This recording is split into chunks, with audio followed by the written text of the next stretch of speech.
Hi, everyone, and welcome back to Create and Consume, a podcast about what we make, watch, and buy in the era of digital content. I'm your host, Austen Tosone. It has officially been 1 year since Andrew and I tied the knot in Brooklyn, and since I know that I have some friends and listeners who are currently in their fiancé era in the process of planning weddings, I wanted to talk more about the wedding planning process and create this essentially ultimate guide of some of my best tips for navigating this exciting but admittedly stressful time in your life. And if you missed last week's episode, I shared the story behind our wedding day. So that was more about my wedding specifically, including all of the fun and chaotic things that happened throughout the day. So if you are looking for that story, be sure to check out episode 20. However, today we are going to be focusing on strategy, planning tips, and staying organized. Before we get started, let's talk about what I've been creating and consuming this week. And as a reminder, I want to hear from you. So, to let me know what you've been creating and consuming over the last week, you can leave a comment over on Instagram or TikTok. You could send me an email, or you can also comment if you're listening on Spotify. So, in terms of what I've been creating this week, I actually filmed a very long catch up video for my YouTube channel, basically about where I think my channel is headed and what I want to see in the future for myself when it comes to YouTube. So I won't get into that too much right here. I will say, though, that if you do want to hear the update, you can go ahead and subscribe to my YouTube channel. That is always linked in the show notes and in the description box of the videos if you're watching over on YouTube to make sure that you are there and notified so that you can get all of the updates live. I'm curious to hear what everyone thinks about it when it comes out, but I'll just leave you with that little teaser for now.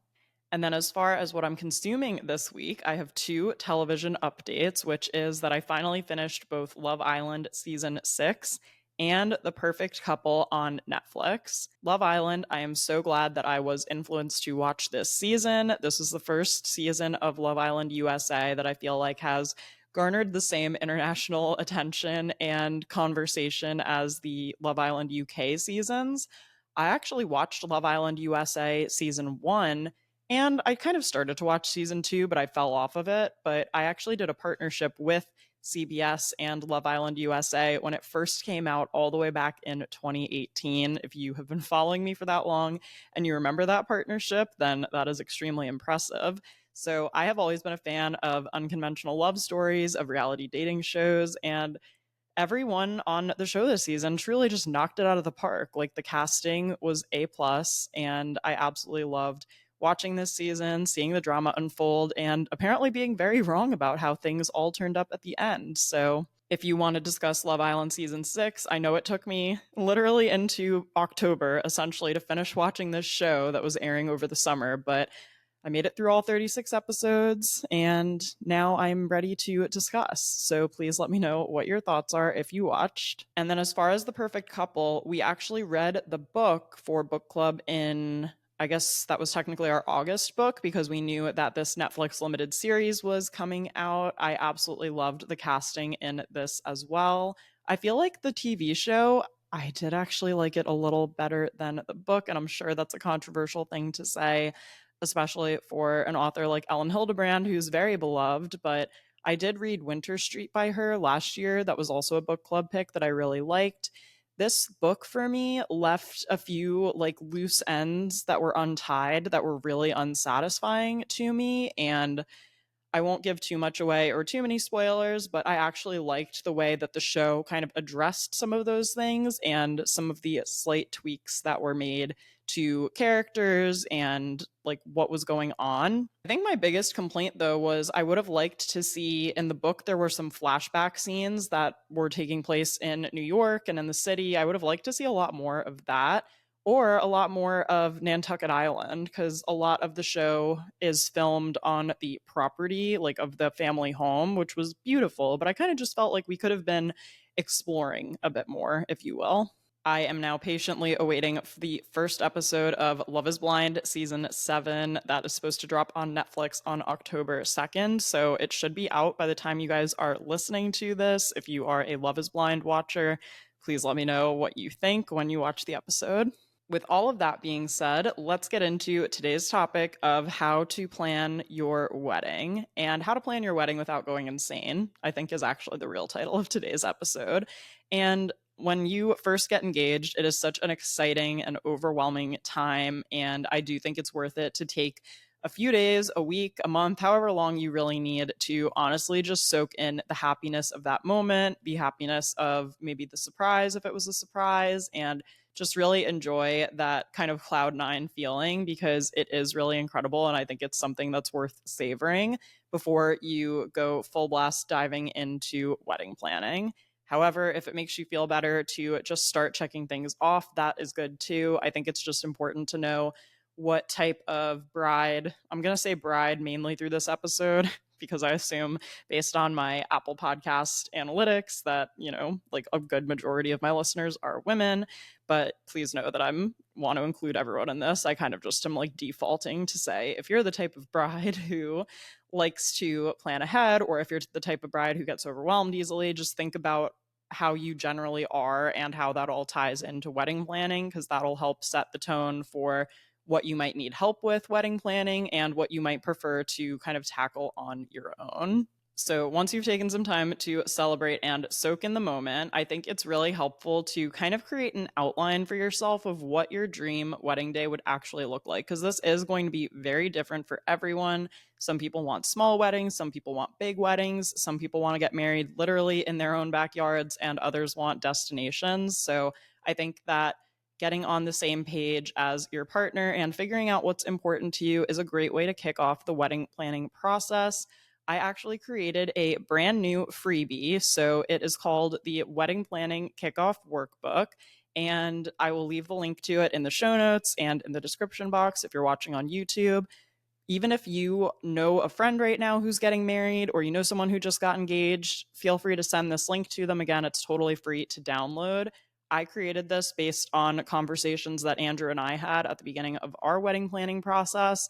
And it was really helpful to figure out the direction we wanted to take things in. So this wedding workbook will walk you through things like 3 steps to getting on the same page as your partner. Very important, especially if you guys have different ideas of what you want your wedding day to look like. A brainstorming checklist for all of your wildest, most fun ideas, a list of potential vendors that you might be using, and that's a place where you can say, we definitely want this vendor, we might need this vendor, or we won't be needing this vendor. There's a whole section for all of the basics where you can list out like the wedding party or most important family members who you want to be there, what time of year you want to get married, which year you want to get married, what you want the dress code to be, and all of those details. And then there's a space for a bit more of the kind of envisionment phase or the fun stuff where you can think about the type of venue you want, what type of catering you might need, and also to list out your 3 top priorities in terms of budget, because as soon as you say the word wedding, the price goes up immediately. So when it comes to all of the different vendors you might be hiring and all of the different components of your wedding day, finding your top 3 is going to be really, really helpful and important in terms of your budget. I know for ours, our big 3 like things that we were most excited about that we were willing to put the most money of our wedding budget towards were the venue, the food, and the photography. Those were like really, really high up on our lists. And I'm super glad that we were able to focus on those during our wedding planning process. The workbook also lists out some action items so you know exactly what next steps to take after you have got all of your brainstorming and ideas listed out. So again, this is my free wedding planning kickoff workbook that you can download from the link in the description. Now, as I just said, in terms of budget, it's really helpful to prioritize those top 3 things that you want to put money towards and other things that maybe you're willing to save on or not worry about as much. I mean, for example, I love a good DJ at a wedding. Sometimes a band can be great. Sometimes bands take a lot of liberties with songs. I personally, when I'm going out to dance, I want to hear songs by the artist as they were kind of originally done. So for us, knowing already going into things that we were going to be using a DJ instead of a band meant that we were able to save a little bit there because a live band was substantially more expensive than hiring a DJ.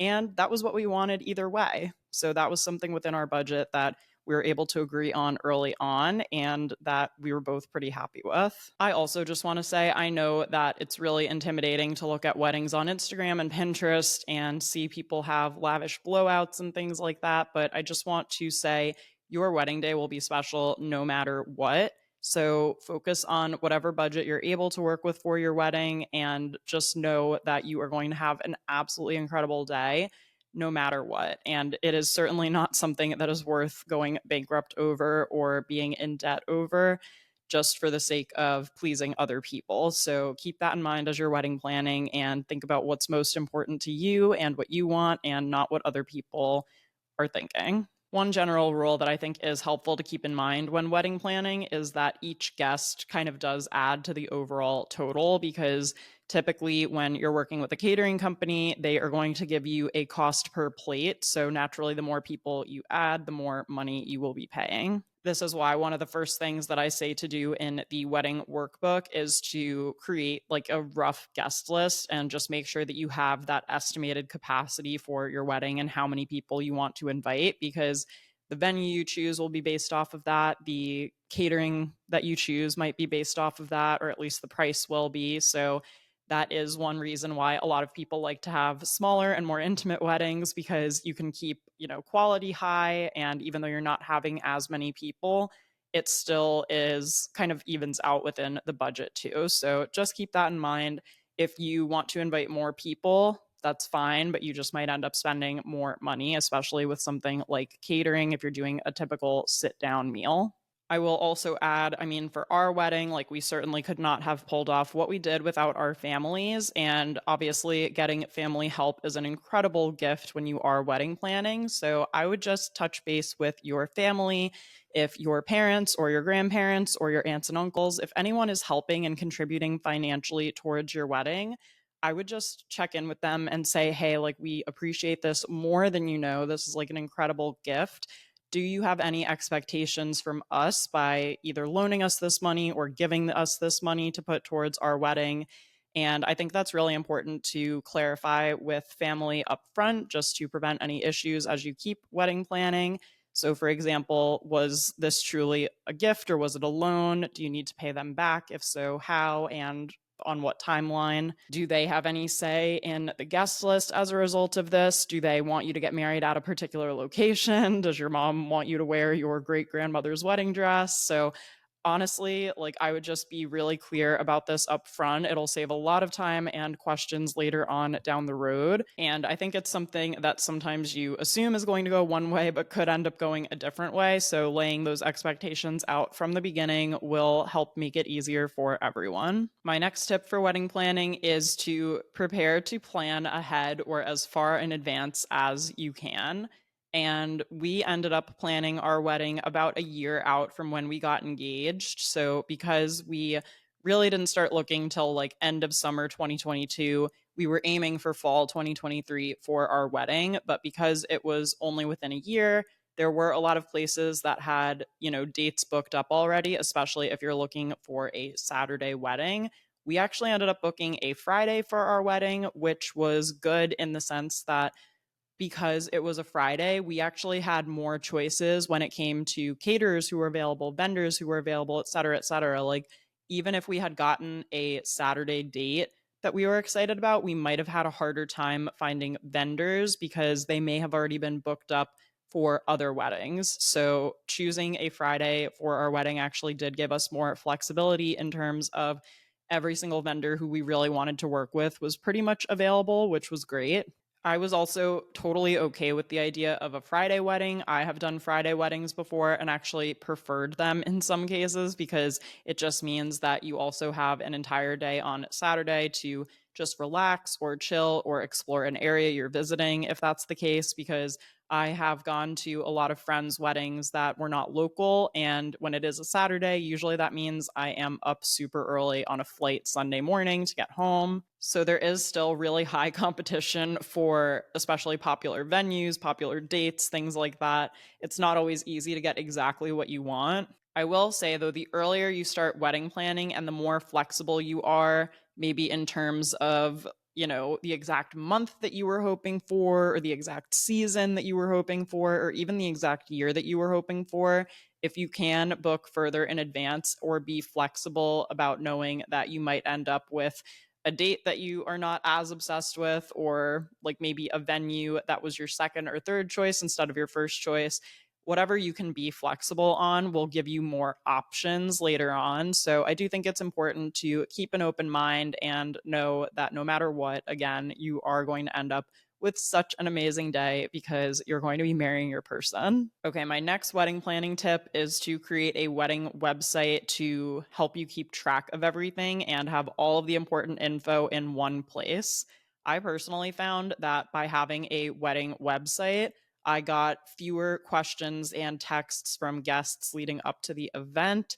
The only texts I really got were friends who kind of wanted to like show me what they were wearing, not in a way that they thought I would veto what they were wearing, but more just in an excited way, based on the fact that obviously I love fashion and I encouraged guests to dress up for a fun night out. That was one of the FAQs on our wedding website. So we used the Knot, and we had lots of different sections on this wedding website where we were able to kind of have a homepage with the key details, which was the date and time of the wedding. We were also able to add a page with our love story, which was a little timeline of our relationship from the first time that we met to some adventures we had together and when we moved in together, all the way up to our engagement in the spring of 2022. We also had a page for the wedding party members, so we were able to put up photos of our friends so guests would know who was who if they didn't get to meet everyone in person before the wedding. Also, like I mentioned, we had this FAQ page where I was able to share what the attire for the wedding was and how to get to the wedding, whether or not kids were invited. All of those details were on one page, and I feel like I did address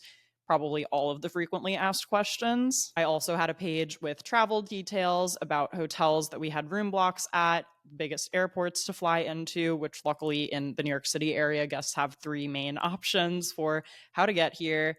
And also, we were able to track all of our guests' RSVPs on the website, which made things extremely easy and helpful. Another wedding planning tip that I have is to take notes at the weddings of friends that you go to about things that you really like and also things that maybe you would do differently at your wedding.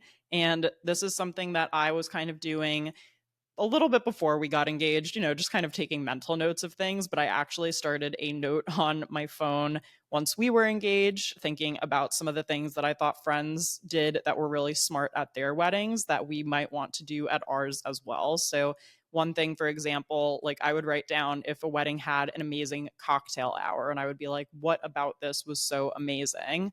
Was it the food itself? Was it the presentation? Was it the variety of options that were offered? Was it how easy it was to carry the food around while you're talking and mixing and mingling because not everyone necessarily has a seat at the cocktail hour? Was it to add more seating to the cocktail hour? Like all of those little things that were kind of running through my mind were really helpful questions to ask ourselves when we were planning to.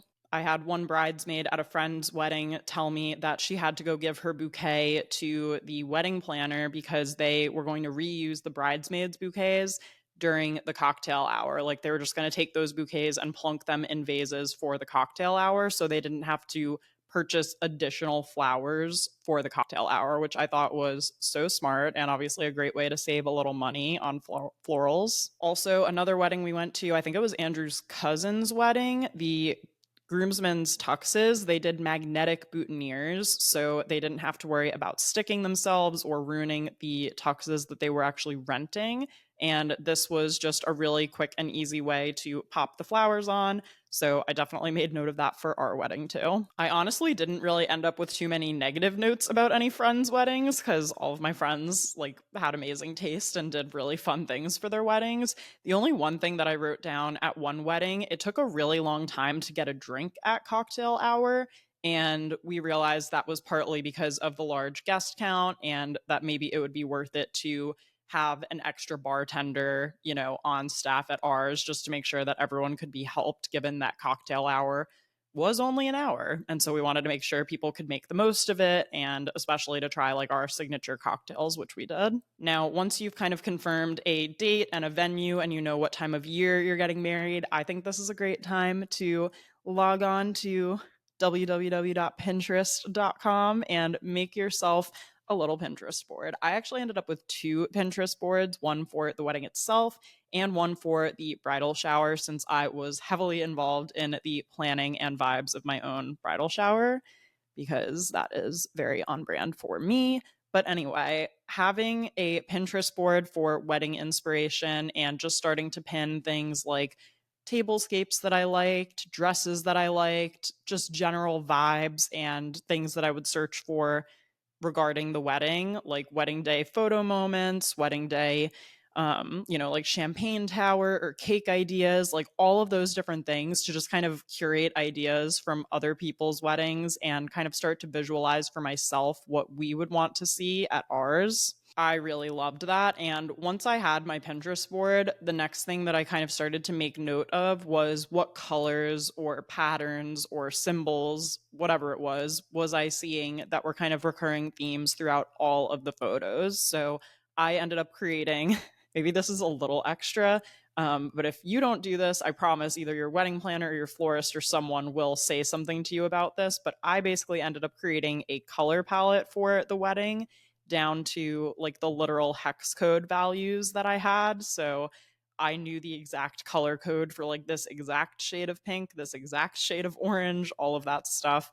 And I created a color palette of 5 main colors. And this just was really helpful when it came to then selecting bridesmaids dresses, when it came to selecting the florals, when it came to selecting the like flatware, plates, linens, all of the things that would help make our wedding day and our wedding room kind of stand out and feel like us.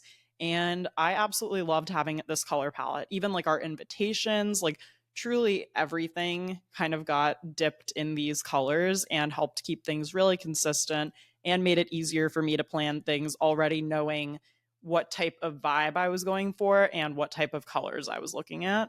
Another thing to think about as you're planning your big day is how to make things easy for the people who you have invited. I mean, your guests that are going to be at your wedding are clearly people who are super important in your life, who love you, and who want to celebrate you.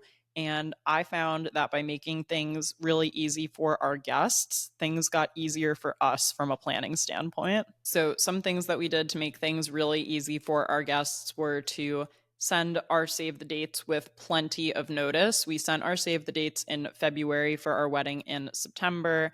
And I believe we sent the invitations in early July with RSVP details. And just to be as clear as possible about when we need to hear an RSVP from, not only setting a clear RSVP deadline on the invitation, but also adding it to the FAQ page of the wedding website, just on the off chance someone misplaced their paper invitation. Again, that FAQ page on the wedding website, I think, answered a lot of people's questions and solved a lot of problems for us pretty early on. So we just kind of got ahead of everything. Also, I think one of the best things you can do for your guests is to be understanding if for some reason they are not able to make your wedding, or if something comes up and they have to cancel at the last minute. It absolutely sucks. You might end up paying for plates of meals that people don't end up eating, but at the end of the day, things happen and you're not going to win any points by being a bridezilla or not being understanding about things. So unless there's, extending circumstances that make someone canceling at the last minute like truly evil or unwarranted, I would say just try to let it go. Focus on the fact that the two most important people who need to be at your wedding are you and your partner, and everyone else is really just a bonus. The next wedding planning tip is kind of a two-parter. The first part is called Canva is your best friend. What didn't I use Canva to plan our wedding for? I used Canva to plan literally every single detail of our wedding. I was able to mock up exactly what our tables were going to look like. I was able to mock up floor plans. I was able to pick my bridesmaids' dress colors because I knew I wanted to do multicolored, kind of mismatched, but still coordinated dresses. Where the website that I used, I was able to pull all of the different colors and line them all up together in these little mock Canva PDFs so that I could see what all the colors would look like together and I wasn't just going to be guessing. I used it to mock up the colors of the invitation and what the fonts and things were all going to look like. And I also used it to make some signs for the day of our wedding, not like the big seating chart. I'll get to that in part 2 of this tip, but for things like, oh, here is the guest book, like with a Polaroid camera, I would make a little Polaroid camera symbol in Canva and I would add text above and below that says, like, please sign our guest book, take a Polaroid, tape it in. And another really cool thing you can do on Canva, or at least I know you can on Canva Pro, is to generate QR codes on Canva. So I actually was able to do this to make a QR code so guests could easily RSVP for the wedding. And I also included a QR code printout in the thank you cards from my bridal shower, where it linked to a Google Drive folder with all of the photos that my friend Tara, who I hired to do some photo and video content at my shower, was able to take the day of the shower. I got a lot of great feedback on that and comments saying this was a really creative idea. They hadn't seen other people do that before, and it was just a great and easy way to share photos from the day with everyone. Okay, so yeah, part 1, Canva is your best friend. Part 2, Etsy is also your best friend. Yes, you can have more than one best friend, especially if they're going to help you with literally every detail of your wedding planning process. I personally found Etsy to be like the best place to kind of close the gaps and fill in the blanks of items that I knew I needed, but I wasn't even necessarily thinking of. This is where I was able to get a custom seating chart made. I was able to get a silk robe and slippers to wear the morning of my wedding. You can buy things like a guest book, a card box. There are so many kind of little filler items that you don't even really realize you need until it's like a month or 2 before the wedding and they're kind of sneaking up on you. That's when you have Etsy come and kick things into gear. Also, it's not even just physical items on Etsy. There are a lot of digital products that can help you with the wedding planning process on Etsy. And I know this because I recently launched my Etsy shop called The Bold Bride, where I do sell wedding planning templates. 2 that I currently have on my shop are a wedding venue comparison spreadsheet that you can bring with you when you're touring venues to ask the right questions and understand which place would be the best fit for your wedding. And I also created an Etsy template that is the ultimate wedding planner, which is basically a 60 plus page Canva PDF document that I personally filled out and printed out the morning of my wedding to have with me. And it just had all of the important details in it. If someone had a question for me, I would tell them it was in the binder. So I will link my Etsy shop in the show notes in case any of that would be helpful. Now, one thing that I think we were pretty okay at, probably could have been a little bit better at, was to have good time management when it came to the process of planning our wedding. And basically, what I mean by that is to try to not let wedding planning take over your life. Sometimes it can feel that way, especially in the 2 to 3 months leading up to the big day itself. But I always personally found that if there were wedding things that Andrew and I needed to discuss or take action on, it was always better if I kind of said, hey, do you have time Wednesday night to sit down with me for an hour and look at some of this stuff? Versus like mentioning something to him one off, like right after we both just woke up, like, oh, I got to do this, or oh, I got to do this, or can you be on this call at this time? Like sometimes those kind of impromptu things that just pop up feel like they require your immediate attention. But even setting boundaries and finding designated times to talk about the wedding made the planning process go much smoother. I also just wanted to say that I feel like in a lot of situations, there's typically one partner who ends up taking on the bulk of the wedding planning work. In our case, that was me, because I was really excited for it and interested in the planning process, especially like color wise, aesthetic wise, etc. I had really specific ideas and really specific visions that I wanted to see come to life. And Andrew was a bit more laid back and willing to kind of let me take the creative lead on that stuff. But also, I was the one with the flexible schedule. So I was able to take a call with the florist and the wedding planner at 10 a.m. on a Thursday. And Andrew couldn't join me because he was working. So I think that in that case, wherever the person who maybe isn't doing as much of the planning can step in and help and make decisions or answer emails, like if it can balance out a little bit in some ways, I think that's nice. The real way that we ended up balancing it out was basically I planned our wedding and Andrew planned our honeymoon, which to be fair was still a really big undertaking given that we were going halfway across the world and that we were going to be doing a lot of moving around in New Zealand, which is where we went. So I am still super grateful that he planned that trip. I think he much would have rather planned the trip than planned the wedding, and probably vice versa for me. So that ended up working out nicely. But just know it might not always be an even split. You might need to take an afternoon to go do something or take time off to go answer questions or meet someone. And that's kind of just the nature of wedding planning. It doesn't last forever. As much as you can be understanding and flexible with your partner in those situations, I think that helps make it a lot smoother. Also, on that note, I would definitely say to outsource where you can. If you find that answering emails and staying on top of deadlines is something that you struggle with, that could be where a wedding planner or someone else kind of comes in and helps you delegate that stuff or takes over part of it for you. So that could be something worth looking into if you find yourself with more limited time to actually plan a wedding. Okay, my next one is probably a pretty obvious one if you listened to the wedding day storytime episode from last week, which is basically have a weather plan. I would say a rain plan, which is what we had and what we ended up really needing on our wedding day. But I would say have a weather plan in general. And what I mean by that is I attended a wedding in Boulder earlier this year where it was 25 degrees and snowing. And I attended a wedding a few summers back in New Jersey where it was 90 degrees and humid. And we had fun at both weddings, but it was really helpful for us to just know what is the plan if there is extreme heat, extreme snow, extreme rain, whatever the case is. Even if you think you're picking the nicest day of the year, I thought September 29th sounded like it would be delightful, and it ended up being a day where New York City got almost 10 inches of rainfall in Carroll Gardens, Brooklyn. And that's just, the way the cookie crumbles sometimes. So what I would just say is have a weather plan. What are you going to do if it's too hot, if it's too soggy from rain, if it's literally snowing 7 inches?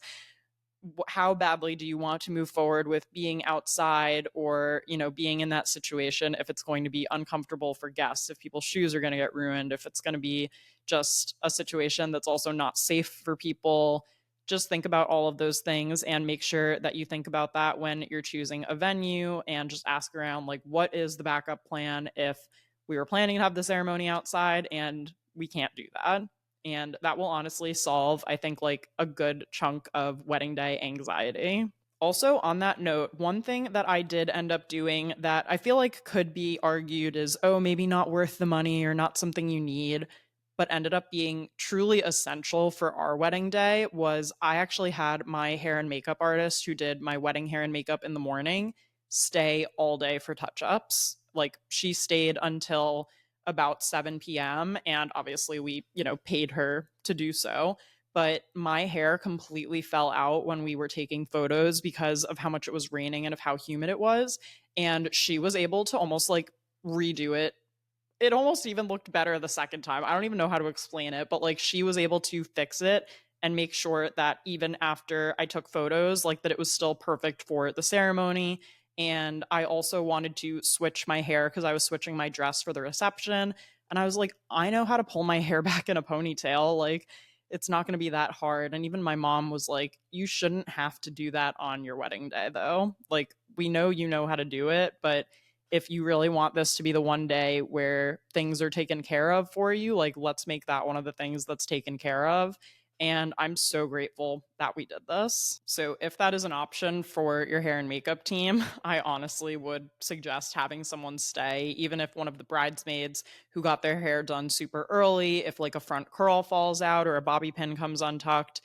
I can't explain how much peace of mind I had knowing that Alina, who was my wedding makeup artist, was there to help me with any and all of that. And when it comes to the day of your wedding, I would just make sure that you touch base with your wedding party and all of the kind of key family members who are in the wedding and let them know who the point person is to contact the morning of your wedding, because it should not be you. Okay. And it ended up being me at our wedding for a little while, primarily because my point of contact, who was supposed to be the one who people were reaching out to or texting if they had questions, was quite literally stuck on 278 trying to get to the wedding venue and had to do like triple K turns. I'm talking about Taylor, who was my maid of honor. And when she wasn't there, it was really up to me to be like texting like my cousins and the other bridesmaids and be like, can you get here sooner? And have them tell me that there were no Ubers and all this stuff. Everyone ended up making it, but it made my wedding morning particularly stressful, which looking back is probably one of my regrets. I really wish I could have avoided it, but like I can't explain to you how uncertain I was in the moment that our wedding was even going to happen at the time. And I can't fault myself for feeling how I felt. But in an ideal world, assuming your wedding day will go perfectly smoothly and you won't have record breaking rainfall, just have a point person for the morning of your wedding. Even if you have a wedding planner, double check what time they arrive. I thought my wedding planner was going to be with us all morning, and it wasn't until they sent out the final schedule that I realized that they weren't going to be arriving on site until 2 p.m., which I was a little disappointed in the day of the wedding, especially given how insane our particular wedding day was. So I do think it's worth it to just assign a point person. Even if the point person is your wedding planner, assign someone else before they get there because they might not be arriving until the afternoon, depending on what type of package you have or how involved they actually are in your big day. On that note, also for hair and makeup with the bridesmaids, I had worked with a hair and makeup company that I liked, but they did have me basically assign a schedule out where everyone had different times to get their hair and makeup done.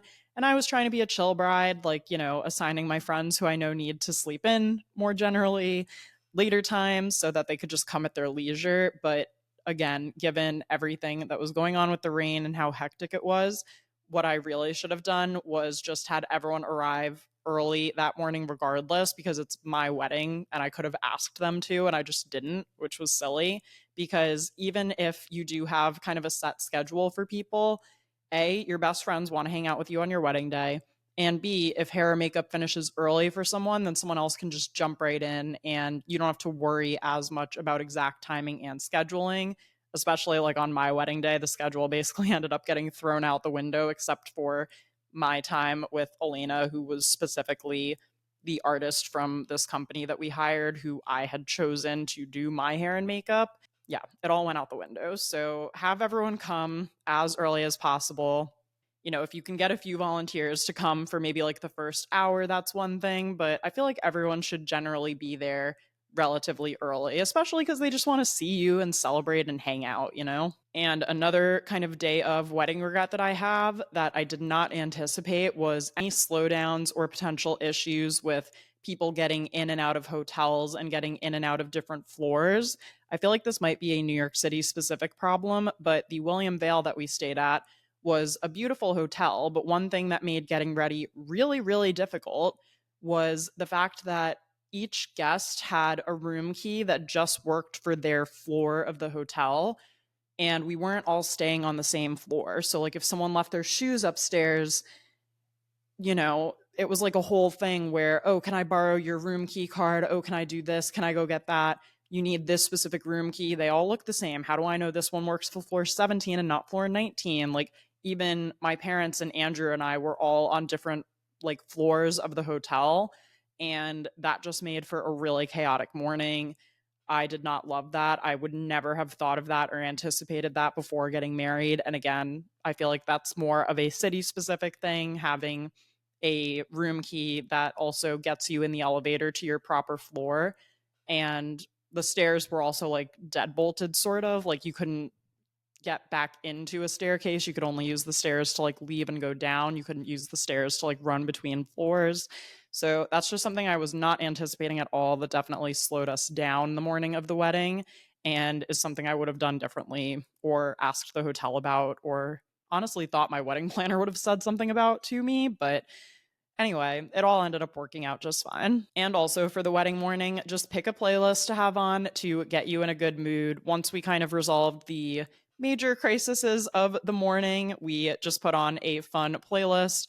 No one even had to worry about making one. If you just look on Spotify, if you're a Spotify user, and type in like wedding morning getting ready or bridesmaids or bachelorette party, you will find like no shortage of fun playlists of just upbeat songs to get you in a good mood. And honestly, sometimes that's all you need to change your tune from, oh my God, the world is ending and no one can get here, to, wait, I'm literally getting married today. And that is so exciting and something I've been looking forward to for so long. Okay, so I really hope you enjoyed these tips. I feel like this guide was a little bit hopping from place to place, but at the same time, that's kind of how wedding planning felt like to me. And I hope that you got some useful tips or takeaways or things that maybe you hadn't thought of in the wedding planning process that you can use as you go into plan your own weddings.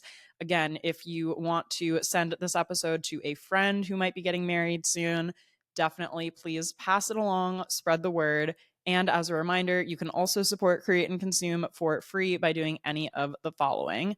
You can leave Apple and Spotify ratings and reviews. That helps the show really get in front of more people, more than you realize. You can like, subscribe, and hit the notification bell if you're watching this on YouTube. You can follow along at Create and Consume Pod on Instagram and TikTok. And don't forget to check out createandconsumepodcast.com for episode recaps and more. Thanks so much for listening, and I'll talk to you soon.